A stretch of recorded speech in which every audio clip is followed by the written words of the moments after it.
اور کتاب یعنی قرآن میں مریم کا بھی تذکرہ کرو جب وہ اپنے لوگوں سے الگ ہو کر مکان کے مشرقی حصے میں چلی گئیں، پھر انہوں نے ان کی طرف سے پردہ کر لیا تو ہم نے ان کی طرف اپنا فرشتہ بھیجا، سو وہ ان کے سامنے ایک خوبصورت مرد کی صورت میں آیا۔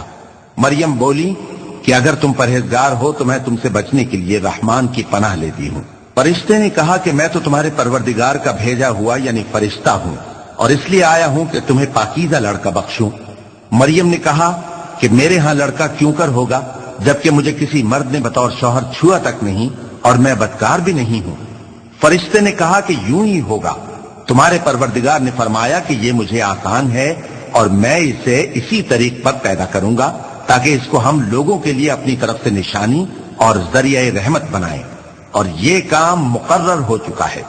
چنانچہ وہ اس بچے کے ساتھ حاملہ ہو گئیں اور اسے لے کر ایک دور جگہ چلی گئیں۔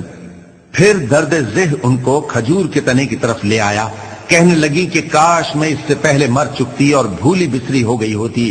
تب ان کے ٹیلے کے نیچے کی جانب سے فرشتے نے ان کو آواز دی کہ غمناک نہ ہو، تمہارے پروردگار نے تمہارے نیچے ایک چشمہ پیدا کر دیا ہے، اور کھجور کے تنے کو پکڑ کر اپنی طرف ہلاؤ، وہ تم پر تازہ عمدہ کھجوریں گرائے گا، تو کھاؤ اور پیو اور آنکھیں ٹھنڈی کرو۔ اگر تم کسی آدمی کو دیکھو تو کہنا کہ میں نے اللہ کے لیے روزے کی منت مانی، تو آج میں کسی آدمی سے ہرگز کلام نہیں کروں گی۔ پھر وہ اس بچے کو اٹھا کر اپنی برادری والوں کے پاس لے آئیں۔ وہ کہنے لگے کہ مریم یہ تو نے برا کام کیا، اے ہارون کی بہن، نہ تو تیرا باپ ہی برا آدمی تھا اور نہ تیری ماں ہی بدکار تھی۔ تو مریم نے اس بچے کی طرف اشارہ کیا۔ وہ بولے کہ ہم اس سے کہ گود کا بچہ ہے کیسے بات کریں؟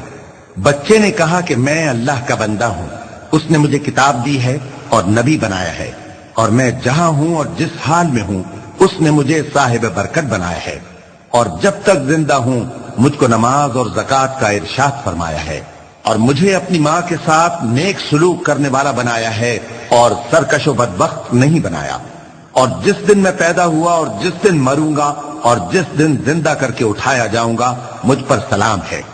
یہ مریم کے بیٹے عیسیٰ ہیں، اور یہ سچی بات ہے جس میں لوگ شک کرتے ہیں۔ اللہ کو شایع نہیں کہ کسی کو بیٹا بنائے، وہ پاک ہے، جب کسی چیز کا ارادہ کرتا ہے تو اس کو یہی کہتا ہے کہ ہو جا تو وہ ہو جاتی ہے، اور بے شک اللہ ہی میرا اور تمہارا پروردگار ہے، تو اسی کی عبادت کرو، یہی سیدھا رستہ ہے۔ پھر اہل کتاب کے فرقوں نے باہم اختلاف کیا، سو جو لوگ کافر ہوئے ہیں ان کو بڑے دن یعنی قیامت کے روز حاضر ہونے سے خرابی ہے۔ وہ جس دن ہمارے سامنے آئیں گے کیسے سننے والے اور کیسے دیکھنے والے ہوں گے، مگر ظالم آج کھلی گمراہی میں ہیں۔